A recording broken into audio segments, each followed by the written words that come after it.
Hi, I'm Dr. Mary Townsend. I want to start by thanking you for the selfless work you do in coordinating a blood drive at your school. And I want to commend you for your recognition of the importance of high school blood drives in maintaining an ample blood supply in your community and in our nation.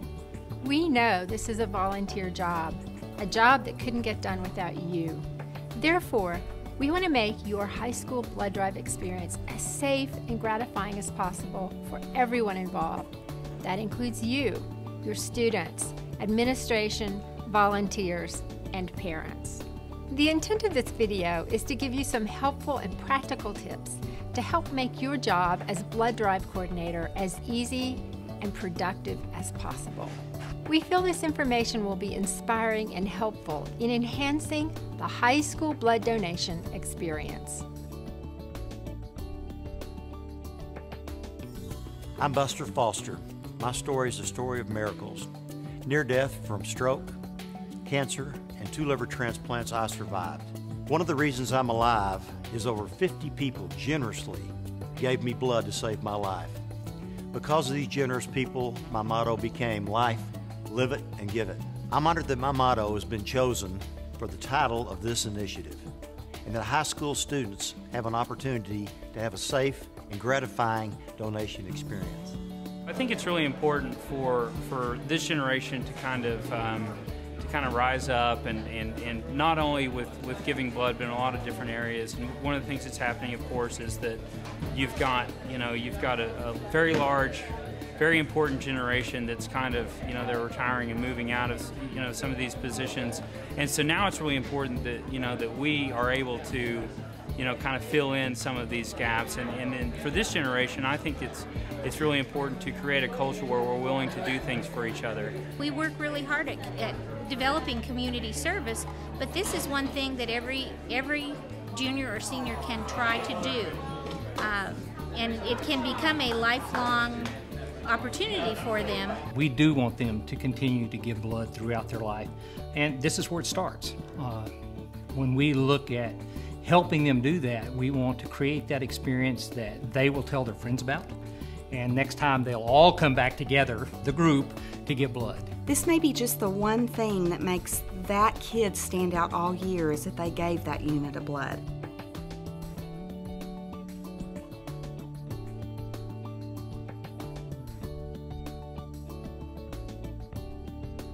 One of the most important things to making our blood drive successful is that we have had full support from our administration here. I send out an email about a week prior telling the teachers what's going to happen, when it's going to happen, thanking them for all that they do for us, because obviously they have to let the kids out of their class. You need to always include everybody on your campus in that planning. The administration needs to know all the details. When students come in to donate, I check them in, noting the time that they arrive, and then I also tell them to be sure and check out with me when they leave to go back to class.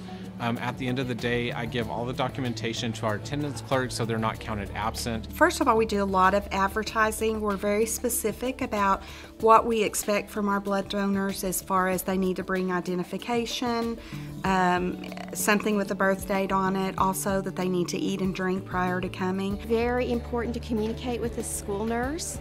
It's important that you let your school nurse know ahead of time so that she will know that it's a possibility she will be seeing some student reactions that day. We go and check with her, because during the day sometimes kids will leave the blood drive, go to class, come back to the school nurse, and we want to know those people that did that, see how well we're doing our job of preparing them up front for the blood drive.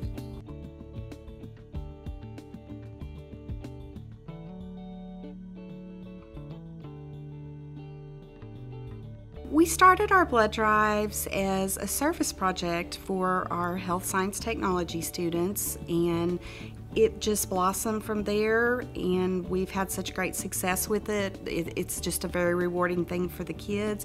we have students that actually come in and say, when is the blood drive going to be? We also use our cadets. Our cadets are a big part of that.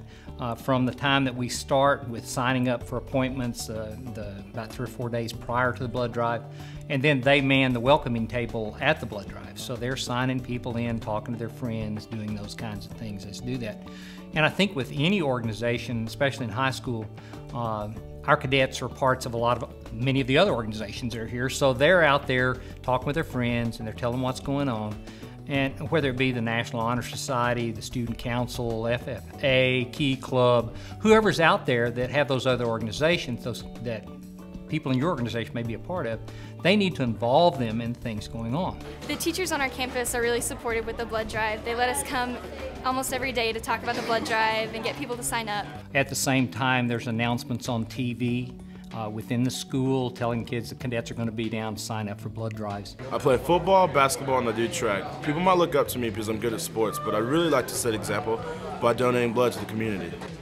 Well, we start out with a day where they make their own blood drive posters in class because it gets the word out that it's coming up. About a week out, we'll start making announcements over the daily announcements we do over the PA system.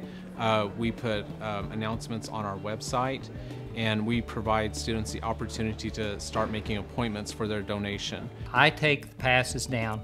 I put them in the teachers' mailboxes here at the school the day prior to the blood drive.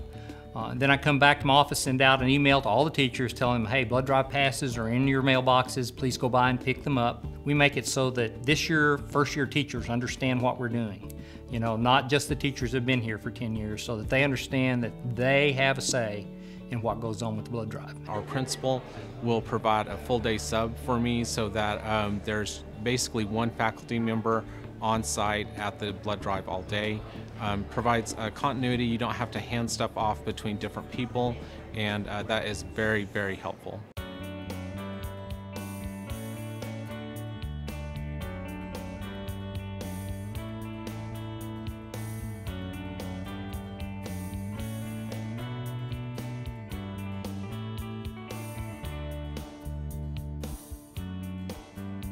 Prior to our blood drives that we have at our school, we take our students that are in our classrooms, which is a health science technology classroom, to visit our local blood center. We want them to see the process and what happens to it after it's going to leave here. When they come to me to make their appointment, we have just a really brief informational flyer that we give to them, and also a letter to parents kind of explaining the donation process, what they can expect. We feel that the more information that they have going into the process, the better prepared they are and the less anxiety they'll feel. And I know that that's a big deal. Providing them with information that they need to eat regular meals, that they need to drink water for 2 days prior. Then asking them when they first get there, have you had anything to eat and drink? At our school, we have a specific period in the day called activity period, and that is basically our catch-all period. And with the new video, we can actually broadcast that into classrooms, and that is how we're going to utilize that. We also provided a link to the video on the school website so they can access that video at home.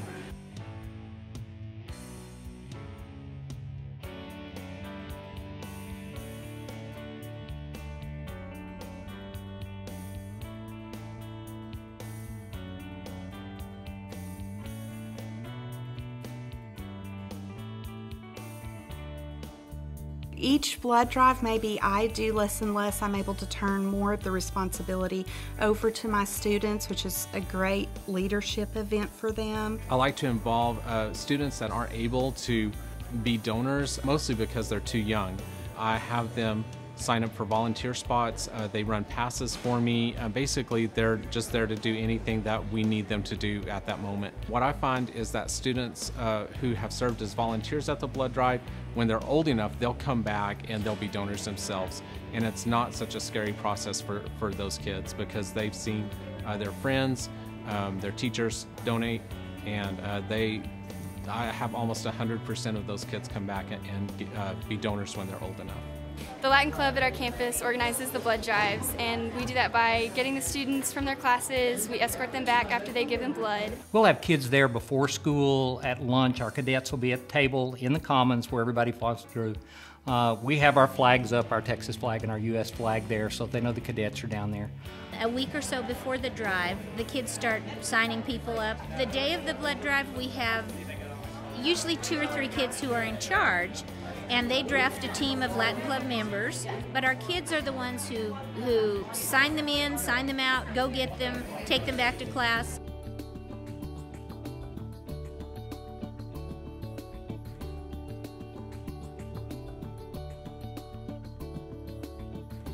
We've had quite a few incidences of people being blood recipients just here on our staff. Our daughter was diagnosed with cancer at 6 weeks old, and so we quickly found out how important it is to have blood readily available that matches her type and everything else. And so of course, once you get in a situation like that, blood becomes gold. Just me doing a quick mention of how important it was for us, it dramatically changed how many students were willing to do it, and I think that if we can all kind of understand that, yeah, Emery's doing very well now. She's 10 months old. She is officially in remission, from cancer, and like I said, a lot of blood transfers later, or transfusions later, we're on the other side of the line looking back, trying to forget some of that stuff, but then you also remember a lot of those moments that are really important as well. Our Latin teacher, she survived breast cancer, and so it's really important to us to support life because she represents life to us. I think as an RN and having worked in healthcare facilities, I've seen the importance of blood transfusions.